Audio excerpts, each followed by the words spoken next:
This is my ranking of every Mario Party 9 minigame. As usual, it's only my opinion and no one else's. And concept, difficulty, and replayability always matter. Also, any type of minigame, including boss battles, counts here. Alright, the rules have now been set, so let's go! 80. Bowser Jr. Breakdown. The players take turns hitting a dice block, and the number they get will be added to a counter. Once the counter hits a multiple of 3, the player responsible will get to attack BJ, and the higher the number, the more points they'll score. The player with the most points once all of BJ's health is gone wins. This is a luck-based boss battle. Regular luck-based minigames are bad enough as it is, but in boss battles, there's much more at stake. So luck-based boss battles are almost, if not just as bad, as luck-based battle minigames.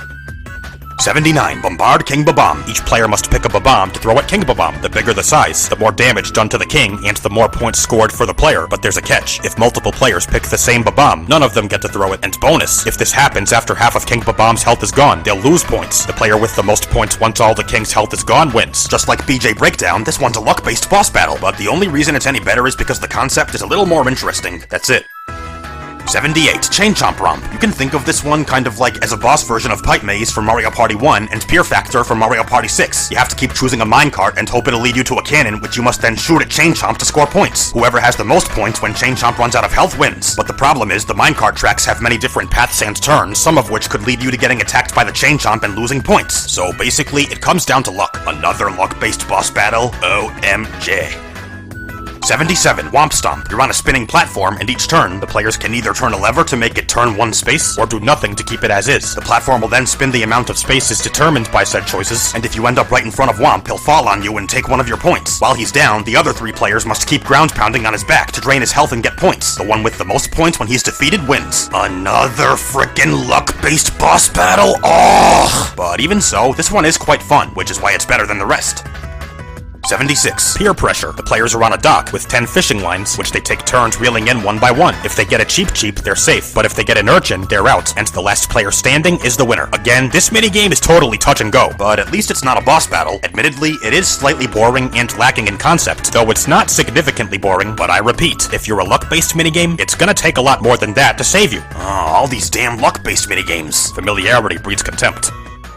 75. Mecha Choice. The players are in a castle with a legion of Mecha Koopas chasing them. They must pick one of 3 doors to go through, and if they pick one that leads to the next room, they're safe. But if they hit a dead end, they're out, and the last player standing is the winner. This minigame is luck-based. What a shocker. It's not at all boring, and its concept is actually quite clever and original, but such minor upsides aren't enough to save any luck-based minigame. That's what happens when you Mecha Choice to be luck-based. Boo! You suck! 74. 10 to win. On a screen, there are several cards, which will turn upside down, then shuffle around erratically. The players then take turns choosing one card at a time, and the number they get will determine how many points they, or certain other players, will score, and hence the name. The first player to reach 10 points is the winner, but like I said, the cards shuffle so fast, it's next to impossible to keep track of even just one, and even if you could, the order in which players get to choose cards is purely random, so this is another luck-based one. Luck my life. 73. Chain Event, or more simply, Flip the Chimp from Mario Party 8 wearing a different outfit. Each player's going down their own long chain, and by swinging the Wiimote, must move around to avoid spiky balls. First to get all the way to the bottom wins. I definitely prefer this one over Flip the Chimp for a few reasons. Its pacing is faster, its concept is much more epic, and most of all, the motion controls are way more cooperative here. But even so, I feel like the reaction time should be longer, and the motion controls, though much less often, can still be a pain when they want to. 72. Goomba Village. There are 5 mushroom houses, into which many Goombas will run. Once they stop, the players must choose the one they think has the most Goombas in it, and the player whose chosen house contains the most is the winner. However, it's impossible to monitor all 5 houses at once, and on top of that, each house can only be picked by one player. So once again, this minigame is completely hit or miss, and on top of that, it's boring and has a dull concept. 71. Goomba Bowling. Players take turns bowling, but instead of a ball, you throw a Koopa shell, and instead of pins, you have to hit moving Goombas. The one to hit the most wins. Let me start here. I think this minigame's concept is clever and unique. It's cool how Nintendo tried to make this concept work in a Mario Party minigame, but sad as it is, they kind of botched it. It could just be me, but I find it way too hard. You know, in a chip shot challenge kind of way. 70. Card Smarts. Each player has their own deck of cards, and each round must pick one to play. If the number on your card is higher than everyone else's, you'll get a point, and first 1 to 3 points wins. Since there's no real way of knowing which number your opponents will pick, this one, in the end, comes down to luck. Its concept is a little interesting, maybe, but that doesn't really help its case. Boy, what a card, am I right? 69. Pinball fall. You have to pick a pinball to morph into, I guess. Then roll down a hill. The first one to get to the bottom wins. But here's the thing, you don't have any control over your movement. Well, you do have to shake the Wiimote to escape if you fall into a hole, but that's it. All your other regs are in Lady Luck's basket, and I wouldn't really say there's anything special about this minigame's concept. Luck sucks, man. 68. Don't look. This one's similar to Look Away from Mario Party 3, except with motion controls. Same general idea, arrows will keep appearing, and you have to look in a direction which none of said arrows are pointing. You'll score 1 point each time you do so, and the one with the most points after 10 rounds wins. But just like in Chain Event, the motion controls aren't always reliable. If not for that, I know I'd like this one a lot more. Motion controls, quite the double-edged sword. 67. Finger painting. There's a huge canvas, and each player has their own paintball gun. They have to keep shooting them, trying to cover as much of the canvas with their color as they can. The one who colors the most wins. You can consider this one a motion-controlled version of Stamp Out from Mario Party 4. How many of these are there? But this one's not quite as fun or engaging. Don't hear me wrong, it's not bad. I do like it, but I just find it a little too simplistic. But bonus, it lets you mess with your opponent since you can paint over and replace their markings with yours. 66. Double Pounder. While I think Mario Party 9 is a very underrated game, even I can't deny that some of the changes it made to the Mario Party series were less than desirable. One of said changes was the lack of any new 2v2 minigames. Their replacement were these Bowser Jr. minigames, in which 2 players work together to defeat Bowser Jr. In this one, there are 8 colored switches, and the players must ground pound 2 of the same color in unison. If they can do so with all 4 matching pairs in the time limit, they win. And that's it. So yeah, this one's meh. They get much better from here. 65. Pit or platter. Each player's got their own round platter with a ball. One section of your platter will light up, and you have to tilt it around to make the ball roll onto the light. You'll score points each time you do so, and the one with the most when time is up wins. Although this one does put the motion controls to good use, it kind of gets boring, and even a little tiring, as it goes on. I mean, I do like it, but I wouldn't say it's amazing, but I will say it does somewhat take good focus, since if your ball falls, you'll lose your combo bonus. 64. Manner of escape. The players are in a manor, I'm fairly certain, with tons of doors. You have to keep going into them until you find the one that leads to the next floor down. The first player to get all the way to the bottom wins. How do you tell which doors lead where? Well, you can't. You just gotta keep searching and hope you find the right doors before your opponents do. Another luck-based one, oh joy. But to tell true, I actually don't hate this one. I find its concept very clever, and on top of that, it, to an extent, takes good memory. 63. Pix Fix. This one's kind of like a mix between Photo Finish from Mario Party 4 and Picture Perfect from Mario Party 8. Each side has their own picture divided into several jumbled segments. They have to rotate each one back to its appropriate orientation, and the first side to completely reassemble their picture wins. This one's good and fun. I like it. But I don't know if I'd call it astounding. But hey, there's always gonna be minigames you just like and not love. No one does or has to love everything. 62. Spike and Span. The team players are on a platform onto which spiky balls will keep falling. The lone player can hit the platform to make the balls change directions, and if at least one team player can survive the entire time, the team wins, but if they all get hit by spiky balls, the lone player wins. This one is quite fun for the lone player, quite on toe-keeping for the team, and quite thrilling no matter what. Cause, you know, it's a 1v3. Relatively speaking, the pacing may be kind of slow, but even so, I do enjoy it. 61. Diddy's Banana Blast. Oh, and DK's back at it with the banana collecting minigames, and this time he's brought Diddy Kong along with him. There's a bunch of barrel cannons surrounding a whole lot of bananas. You want to keep launching out of them to get as many bananas as you can. This one's kind of short, but it is good fun. Now, you might think I have a bone to pick with Diddy for just standing around doing nothing instead of participating, but in his defense, at least he's never been a playable character before this point, unlike DK, so I can cut him some slack. Count your blessings, Diddy. 60. DK's Banana Bonus. This one's basically the same as Diddy's Banana Blast, except that you can only launch upwards, and that means it's a lot easier to avoid colliding with other players. And also, this time, the bananas move. With those 2 changes, I have to give Donkey Kong the slight edge, because they make his version a hair more fun and challenging. And that's it. But seriously, DK, how long do you plan to keep this bullcrap of just hanging around in the background up? We want you back on the roster, man! 59. Loggerheads. The players, each with their own axe, must wait for the whittle to put a log on the stump and chop it before anyone else does to score a point. But if the whittle puts a Bob-omb on the stump, they must instead duck to avoid being stunned for the next round. The first player to 3 points wins. This one is, again, fun and requires close attention, but the motion controls can be uncooperative. I think button controls are more efficient for minigames like this, but even so, I definitely like it a lot. 58. Smash Compactor. You're on a platform onto which another platform will keep crashing down. To avoid getting flattened, you have to hide in one of the open safety pods below. But the problem is, there's always one less open pod than there are players, so you have to fight for them. Yes, fight. And if you don't get one, you're out, and the last player standing wins. I said fight, didn't I? So why isn't this one higher? Because relatively speaking, there seems to be more emphasis on the survival part than the fighting part. And therefore, I find this one not amazing, but still really good. 57. Buddy Bounce. Here you bounce off of cloud trampolines trying to get balloons for points, and the one with the most when time is up wins. There's not really much to say about this one. It's just nice and simple, and it's quite fun. No special concept, but I guess maybe you could possibly call it original? Take that with a grain of salt. It's also really cool how you can bounce off opponents to reach balloons higher up. 56. Twist Ending, or the way I see it, a harder version of In the Nick of Time from 8. Each player's got 3 treasure chests, which they must open by turning the locks to the proper positions. But don't twist them too fast, or you'll miss and have to go all the way around again. The first one to open all 3 chests wins. Because this one's motion controls are a little more reliable, and how it's, again, a better challenge, and not to mention its concept is more interesting, I think this one beats In the Nick of Time. 55. Castle Clearout. I think the best way to describe this one is like a diet version of Stick and Spin from 7. Tons of orbs will keep falling, and you want to clear them out to progress levels by getting rid of all the orbs with stars on them. If the pile of orbs gets too high, you lose, but if you can make it to a new level, you win. While nowhere near as good as Stick and Spin, this one is still quite fun. In fact, I'd say it's among the better of the Mario Party puzzle minigames. 54. Pizza Me, Mario. There's a pizza spinning on a table, and the players must throw their toppings onto all 8 slices. The one who does so first wins. This one kind of has an interesting concept, but most importantly, it takes good timing and makes good use of the motion controls. And don't get me wrong, I love pizza, but I don't think I'd eat this one because they're touching the toppings without gloves or hairnets on. Major food safety code violation, but all irrelevant nitpicking aside, this minigame's good. 53. Launch Break. Each player has their own rockets, which they must charge up by mashing a button, mashing another button, then shaking the Wiimote, and then they'll blast off into the sky. The player whose rocket flies the highest wins. This one's both a masher and a shaker. Quite unique. In fact, I might even say it's a kind of better version of Pump Pumpin' Away from 3. Well, maybe. They are both good, so it's hard to say for sure. 52. Pedal to the Paddle. The players in BJ each have their own wheel platform, and they must keep jumping on it to progress toward the finish line. If the players reach said finish line first, they win. This one's kind of in the same boat as Double Pounder. It's quite simplistic, although a bit more intricate, and therefore a bit more fun. But despite that, this one's still too bland for me to put it any higher. But don't hear me wrong, I do like it, because it's a bit more challenging and immersive. Plus, it's a teamwork-based race. What else do I have to say? 51. Player Conveyor. You're on a maze full of tons of conveyor belts, maybe, which you must traverse through trying to reach the finish in the center. If you do so first, you win. Sorry, I gotta do it again. This one's kind of like a mix of Treadmill Grill from 3 and Warp Pipe Dreams from 7. You have to go through a maze, but instead of pipes, via treadmills. Well, primarily. This one's nowhere near as good as Treadmill Grill, but I will say it beats Warp Pipe Dreams because it's more fun and there's less luck involved. Amazingly.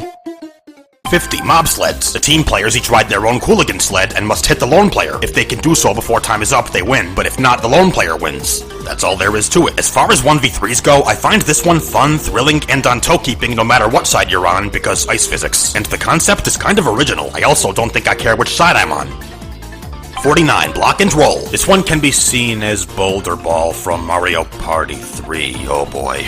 But with the roles reversed. The lone player at the bottom of a hill must get 3 blocks from one side to the other one by one. Meanwhile, the team must stall them by rolling boulders down the hill. If the lone player can get 3 blocks across before time expires, they win, but if not, the team wins. Just like Mob Sleds, I find this 1v3 equally fun, on toe-keeping, and thrilling for everyone. And I also find the concept kind of funny. I do prefer Boulder Ball, but this one's great too. 48. Growing Up. Each player's got their own brick block, which they must hit by pressing the buttons shown on the flying block, which will make beanstalks grow out of them. The sooner you hit the right buttons, the more you'll vinyl grow, and if yours is the tallest at the end, you win. I'm sure you can guess all the things that make me love this one. If you can't, well, grow up. It takes close focus, a good reaction time, and its concept is original. Nice and simple. 47. Hazard Hold. This one's, kind of similar to Revolving Fire from Mario Party 5. The lone player, using electricity, wind, and fire, must try to hit all 3 team players. If they can do so before time expires, they win, but if even one team player can survive the entire time, the team wins. Super fun for the lone player, super on toe-keeping for the team, and super thrilling no matter what side you're on. That's typically how 1v3s go, right? And I think this one's a tiny bit better than Revolving Fire. 46. Spike Strike. A giant spike will keep launching spiky balls at you, which you must hit back at him to both drain his health and score points. You do so by choosing a hammer, but if you don't get one, you'll lose points. The player with the most points once Spike is defeated wins. This one is really good, but for a boss battle, I find it just a little underwhelming. But even so, it does take close focus and a good reaction time. It's also pretty on toe-keeping, and its concept is kind of original, maybe? Well, I guess that's to be expected for a boss battle most of the time. 45. Crossfire Caverns. A repair version of Lava Lobbers from Mario Party 8. Each player surrounds BJ in a cavern and must move around to stay on him and shoot his minecart with cannonballs. If they can nail 3 hits in the time limit, they win. This one requires good teamwork and synchronization, since BJ can zip all over the place, and it's even possible for players to hit each other, which will stun them. As weird as this may sound, I actually sometimes like games where friendly fire's a possibility, because it encourages you to play strategically instead of just being trigger happy and firing willy-nilly. God, was that hard to say. 44. Ballistic Beach. Each player's got their own cannon from which they must fire cannonballs trying to pop 2 balloons out in the distance. If you can hit both of yours first, you win. So yeah, I guess this is technically a shooting game, but it's a quite slow-paced one, so in that department, it doesn't deliver quite as well as a lot of other minigames do. But that's not to say it's bad, it is good. I like how it has kind of more of a focus on accuracy than speed. Because of that, I'd say it's kind of unique. 43. Earn It. This one's like a free-for-all version of Archaeologuess from 4. An urn will spin around fast, and you have to guess the correct design pattern. The faster you do so, the more points you'll score, and whoever has the most after 3 rounds wins. I think I lean slightly more towards Archaeologuess because that one's impossible to be a tie, but even so, this one's really good too, because of how much close focus it takes. 42. Tuber Tug. Each player's got their own vine, which they must keep tugging to harvest yams. The player with the most yams when time is up wins. Are you curious about the controls? Well, you have to both button mash and shake the Wiimote simultaneously. So uniquely, it's both a masher and a shaker at the same time. And boy, is that a cool concept. I won't lie, the controls can sometimes be a bit stubborn, but even so, this is a really good and, again, unique minigame. 41. Speeding Bullets. Each player's riding their own bullet bill jet thingy across a mountain. Along the way, you have to avoid crashing into walls, pipes, and piranha plants, and pass over dash panels to speed up. The first one to cross the finish line wins. I view this one like a free-for-all, motion-controlled version of Bobsled Run from 1 and 2. A high-speed one, so you might think that'd make me like it a lot more, right? Well, maybe, if not for said motion controls. In most cases, I feel button controls work better for high-speed racing games. But still, I do love this one, because race. 40. Zoom Room. There's a maze, and the players must run through it and try to trap and catch BJ. If they can do so in the time limit, they win. Hence the name Zoom Room. The players have a first-person view of the maze rather than an overhead one, which will make it harder for them to see BJ. Although, there is a small map to help them with this, there are also a lot of turns and paths that BJ can take to evade capture. This is another nice and simple one, but it's challenging at the same time, and it, again, requires teamwork and synchronization. 39. Mecha March, or a motion-controlled version of Dungeon Dash from 2. The players and BJ each have their own clown car, and the players must chase BJ and knock him out by swinging the Wiimote with good timing. If they can do so before BJ reaches the finish line, they win. To be honest, this might be the most simplistic of all the Bowser Jr. minigames, but at the same time, it's one of the most demanding in terms of synchronization, since the players take turns moving their mech, and they also have to be fast enough while also being careful to not both swing at the same time. 38. Tackle Takedown. The lone player carrying a football must run it to the goal area. If they can do so before time expires, they win, but if they can't, or if they get tackled by a team player, the team wins. This one is super on toe-keeping for the lone player and very fun for everyone, and I'm always happy to play it no matter what side I'm on. If I have to name one gripe I might have with this one, it'd be that it's, most of the time, pretty short, but even so, it's for sure a great minigame. Kind of like Grabby Gridiron from 8. It's like a little taste of heaven for those of us who really want a Mario football game. 37. Weird Wheels. Each side has their own vehicle with interestingly shaped tires, and must press the correct buttons in order to move said vehicle towards the finish line. The first side to reach said finish line wins. This one is, for some reason, quite fun, and I love pushing buttons when playing video games. I don't like pushing other people's buttons, and I much less like always having to look back at older Mario Party games, because this one's like a 1v3 version of Hop-O-Matic 4000 from 7.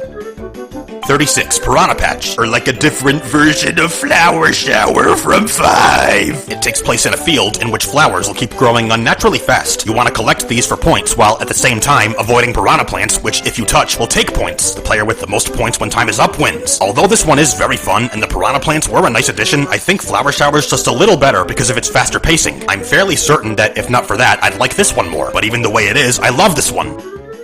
35. Bowser Pop. The players are operating a mobile seesaw and, with it, must launch each other upward to pop several balloons. The more consecutive jumps they make, the higher they'll travel, so they should be careful to move the seesaw to the right place so the airborne player can land on it more easily. Once they pop all the balloons, Bowser Jr. will appear with his own balloon, and they must pop his also. If done before time expires, they win. Good old balloon poppin'. Nothing's more fun than that, right? Yeah, I know I say that a lot. This one also requires good synchronization, and it also reminds me of Cashapult from 6. 34. Blooper Barrage. All 4 players must shoot cannonballs at a huge blooper, which will drain his health. Players get 1 point per shot, and the highest scoring player when all of Blooper's health is gone wins. This is a really fun boss battle since, again, I love shooting games. Yes, I know I say that a lot too. And it's also a bit challenging, since Blooper's counterattacks can sometimes be hard to avoid, especially after he's down to half his health and gets pissed off. And also, I find the concept mad epic, especially for a boss battle. 33. Bumper Bubbles. Each player is inside their own bubble and must collect balloons while avoiding spiked balls. Each balloon they catch gives players 1 point, and the player with the most points when time expires wins. This one is really fun and surprisingly nerve-wracking and challenging, since there's little room for error. No matter how many balloons you have, if you touch a spiked ball, you'll lose them all. And bonus, it makes excellent use of the motion controls. Yeah, it is slow-paced, but another thing I say a lot, some minigames, this one included, benefit from being slow-paced. 32. Ballistics. All 4 players are atop a huge tower, across which several bullet bills will continuously fly. Any player to get hit by one is eliminated, and the last player standing wins. This one is fun, on-toe keeping, and nerve-wracking, with a very epic and original concept. It can also be quite challenging, especially the more it progresses. I'll be honest, it can sometimes feel a bit up to chance, but that's nothing to cry over. 31. Thwomper Room. You're in a room full of thwomps who will keep crashing down. Of course, if one touches you, or you touch one, you're out, and anyone who can outlast the other players or the timer wins. This one's really fun, nerve-wracking, and on toe-keeping, and the concept original. Just like Ballistics, it can sometimes seem up to luck, since you could get cornered, not just by the thwomps, but also by opponents. But again, that's nothing to have a fit over. 30. Sand Trap. BJ's standing over several square sand platforms, and like in Double Pounder, the players must ground pound 2 glowing squares at the same time to make said sand platforms collapse, with the ultimate goal of making BJ fall into the pit below. If they can do so in the time limit, they win. This minigame completely encapsulates what a Bowser Jr. minigame is supposed to be. It requires teamwork and perfect sync, with the added bonus of strategy. I also see it kind of like Double Pounder done right. Thought I was gonna bring up a minigame from an older Mario Party, didn't you? 29. Tumble Temple. Imagine block and roll, but free-for-all, and everyone's the lone player. A bunch of spiky balls will keep falling down, and of course you want to avoid them, because if one hits you, you lose. If you can outlast your opponents or the timer, you win. Block and roll is really good, but given this one's faster pacing and higher difficulty, and not to mention cooler concepts, I think it's a good bit better. At times, it can feel kind of luck-based, but I'd say that's negligible. 28. Pianta Pool. You're swimming in a pool into which a Pianta will keep throwing hoops. You have to swim to and grab them, which will give you points, and whoever has the most when time is up wins. This one's nice and simple and just plain fun. It doesn't have much in terms of concept, but it's fun enough for that not to matter. And also, it makes efficient, comfortable use of the motion controls. Slow-paced, maybe a little, but so what? 27. Bowser's Block Battle. All 4 players are in an arena into which Bowser will keep throwing a bunch of dice. Each round, you want to pick them up and throw them, hoping as many as possible will have your face on the upward side once they get locked in. For each one there is, you'll get to attack Bowser, which will both score you points and drain his health, and the one with the most points when time is up wins. This is a really fun, epic final boss battle. It can also be kind of a good challenge, since Bowser's got a lot of counterattacks that'll make you lose points. And also, it's really cool how you can mess with your opponents. Although there is some level of luck involved, all the good things far outweigh that. 26. Cage Match. The players and BJ are all climbing on a grate fence, and the players must chase and catch BJ. If they can do so in the time limit, they win. BJ moves around quite fast and can even use gates to switch sides, which means the players, of course, must be in good sync and utilize teamwork. They could each take one side of the fence, and the player opposite BJ can stun him by hitting the fence, while the other player goes after him. This is sometimes easier said than done, but that just means it's challenging, and you know me, I love a good challenge. It also has a clever and original concept. 25. Fungi Frenzy. In a way, this one's kind of like a super faster version of Memory Match from Mario Party 1. Yeah. You're in a field full of mystery panels, which will have different amounts of mushrooms in them. You have to get them by ground pounding, and the one to collect the most mushrooms in 3 rounds wins. This one's nice and simple and really fun, and most of all, its concept is very original, and it also, to an extent, requires good memory. 24. Magma Mayhem. You're on a small platform over lava, and you have to try and knock the other players off. Last one standing wins. So, I believe I said the words knock players off. Can you think of a noun for that? I think a good one might be fighting game, but I'm not totally sure. But I am sure that I love those things. Since the platform is small, this minigame can, most times, end fast, but even so, a fighting game's a fighting game. Don't fight me on this. 23. Cheap Shot. You're underwater with a huge Cheap, which you must throw shells at both for points and to drain his health. If you have the most points once he's down, you win. This boss battle's epic for a lot of reasons. It's mad fun, thrilling, and on toe keeping, and with Cheap's insane counterattacks, which of course could make you lose points, a decent challenge. And bonus, it makes good use of the motion controls, which is rare for a boss battle, thus also making it unique. And finally, a plain old Cheap for a boss? Who could have expected that? When I said this boss battle's awesome for a lot of reasons, I really meant a lot. 22, Jigsaw Jumble. Hello, Mario Party goers. I want to play a game. Go away, Jigsaw. This is a kid-friendly game. You'll have a puzzle with one piece missing, which you must find, then drag onto the puzzle. Each time you do so, you'll score 1 point, and first to 5 points wins. This one takes good focus and a really good reaction time. Interesting concept? Not really. But even so, it's really fun, so no skin off my back. Make your choice. I said go away! There are children here! 21, Bumper Sparks. The players and BJ each have their own clown car, and using them, the players must knock BJ into the electric fence. If they can do so 3 times in the time limit, they win. This one's really fun, with an original and epic concept. It may not require as much teamwork or synchronization as some other BJ minigames, but that's not a big deal. Sometimes, being just plain fun is enough to make a minigame awesome. And it makes great use of, well, I think, I mean, not the motion controls, but again, 20, King Boo's Puzzle Attack. There's tons of items which you must line up into 3 of a kind to attack King Boo. Doing so will score you points, and whoever has the most when King Boo runs out of health wins. This one takes both good focus and reaction time, and furthermore, it's basically a mix between a boss battle and a puzzle minigame. That's a really unique and innovative concept for a boss. I will say, compared to a lot of other boss battles, it's kind of more on the easy side, but it's so fun and clever that I can deal with that. I hope that doesn't puzzle you, like my amazing sense of humor might.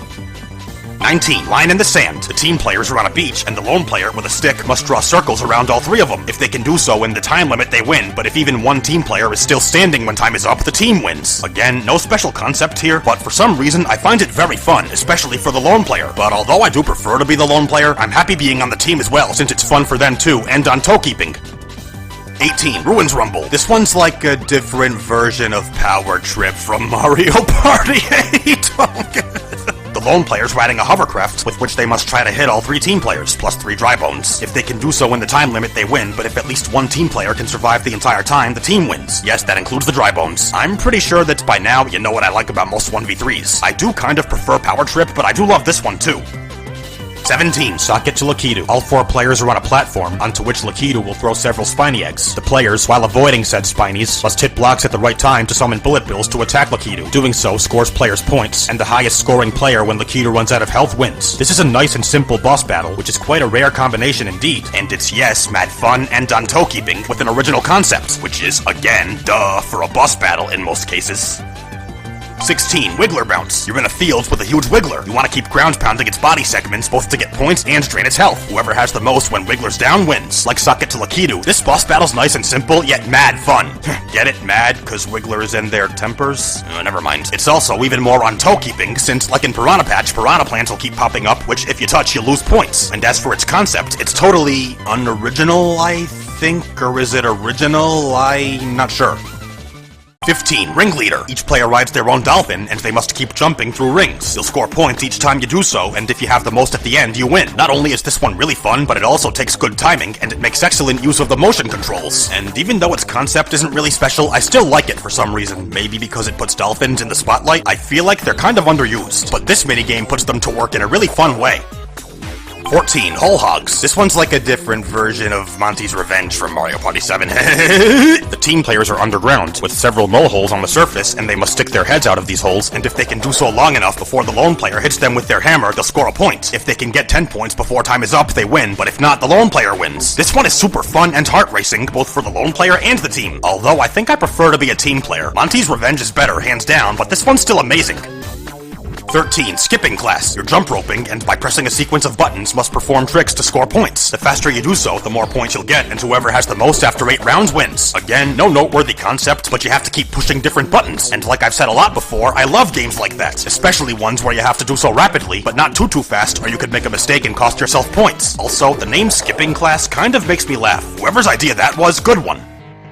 12, Upward Mobility. This one's just like the day version of what goes up from Mario Party 6. There is no escape. There's a bunch of jumping blocks from which you must keep jumping, trying to get to the finish line up top first, while of course trying not to fall down and lose progress. First one to get all the way to the top wins. This one's really fun and a decent challenge. And it's also a race. Yeah, a race. That means something, right? Also, I think I have to give this one the slight edge over what goes up.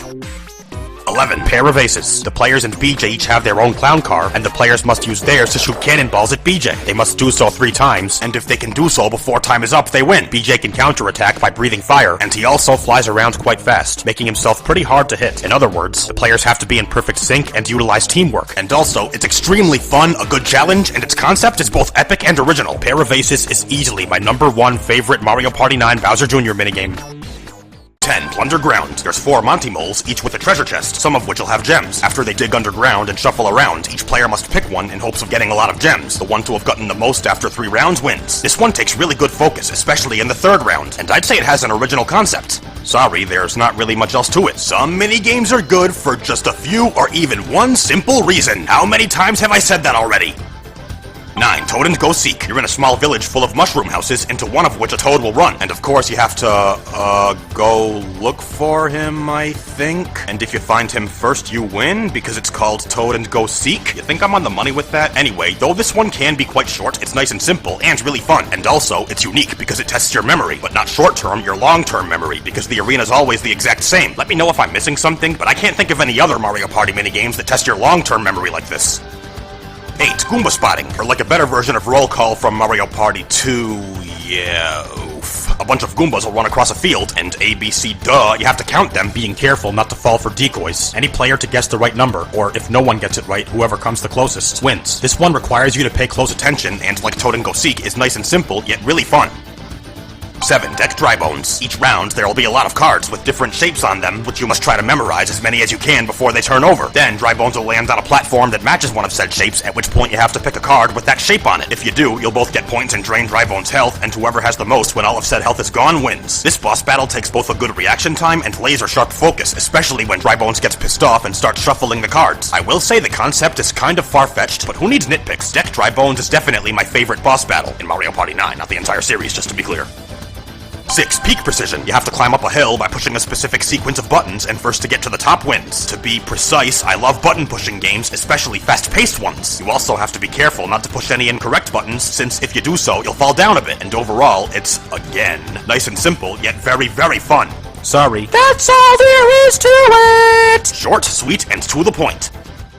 5. Snow Go. I think the easiest way to describe this one is like Later Skater from Mario Party 5 version 2.0. Players ride snowmobiles on an ovular track, and the first to complete 5 laps is the winner. This minigame is just fun. Mad fun, in fact, and bonus, it reminds me of Mario Kart Wii, cause, you know, motion-controlled race. The dash panel and snowmen were a nice touch, but even so, I think I slightly prefer Later Skater, but I definitely love this one too. You go, Snow Go! What, my cool puns are a snow go for you? 4. Bomb Barge. You're on a barge over a poison river onto which bombs will keep falling. If you're too close to one when it blows up, you'll get knocked back, and if you fall into the poison, you lose. But if you can outlast your opponents or the timer, you win. This one's like a faster, more frantic, free-for-all version of Bob-omb Crossing from Mario Party 4. Oh, oofa doofa. But get this, you can knock bombs away by running into them, even towards your opponents. That especially makes this minigame extremely fun, thrilling, and on toe-keeping, and in my opinion, a smidge better than Bob-omb Crossing. 3. Skijinks. Here you go across a long course in the sky full of spinning platforms and cloud trampolines. If you fall, you'll lose a life, and if you lose all 3 lives, you're out. But if you cross the finish line first, you win. So let's take a minute to reminisce. Good old Mario and his platforming games. Running around, jumping all over the place, it never gets old. What, you think I'm subliminally trying to say something? Well, I'm not. I'm implying that this minigame has a really original concept. But honestly, that's just gravy. It's incredibly fun and on toe-keeping. That's what really matters. I don't think I have any serious qualms with this one. It's pretty much perfect. 2. Polar Extreme. You have to run across a river full of icebergs, jumping from one to the next. Also, watch out for penguins, and if you fall in the water, you better hurry up and get out, because if you're in there too long, or fall too far behind, you lose. The first one to get on the boat at the end wins. What do you think I think about this one? Might it be extremely fun, thrilling, on toe-keeping, and nerve-wracking, and with the cool-as-ice concept, and maybe a pretty good challenge? Yeah, I think that's right on the money, especially the good challenge part, since the big icebergs will break into smaller ones after you land on them, and said small ones can sink, and obviously ice physics. Oh, I freaking love this one! 1. Shell Soccer. The only 2v2 in the whole game. The teams are playing soccer with a Koopa shell and must kick it into the other team's Goombas to knock them out. The first team to knock out all of the other team's Goombas wins the minigame. As soccer always goes, players can pass the shell to their teammates as well as steal it from opponents. Also, when a player is about to kick the shell, an arrow will appear, which will allow them to aim the kick and potentially take out multiple Goombas at once. I just have a few complaints with this minigame. I feel the field could be a little bigger, and I could also see it being tons more fun with more than just 4 players. But forget about those minor nitpicks. Shell Soccer is a bunch of fun and quite thrilling. appealing, with an original concept on top of that. You know, what with using a Koopa shell instead of a traditional soccer ball. And bonus, I just like soccer as a sport. And obviously it takes good teamwork. For all said reasons, Shell Soccer is easily my #1 favorite Mario Party 9 minigame.